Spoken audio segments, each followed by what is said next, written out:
Welcome to the Banker Lamp. Please enjoy the video. You start by powering both the Google Home speaker and the remote.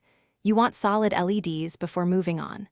Once done, make sure your phone is on the same Wi-Fi network and signed into the Google Home app with the account linked to the device. You'll follow the app prompts to add a new device. Choose the correct home and room.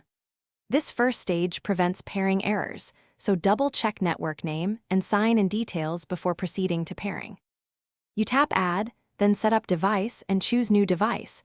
This kicks off discovery. When the app finds the home, follow the QR or sound pairing instruction. Grant any requested location and microphone permissions because they speed discovery and voice features. Next, assign a clear device name and select the room so routines and voice commands work predictably. If offered, complete voice match to personalize responses. These steps ensure the remote and speaker communicate, and that your voice commands reach the right device. You finish by testing common commands.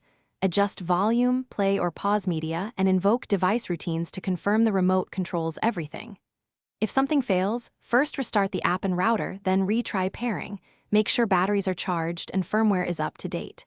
If persistent, factory reset the remote and repeat setup. This clears stale pairings. Finally, make note of one troubleshooting tip. When audio pairing fails, move devices closer and disable VPNs or guest networks. Then try the pairing sequence again. Thanks for watching. If this was helpful, leave a like and consider subscribing. See you next time.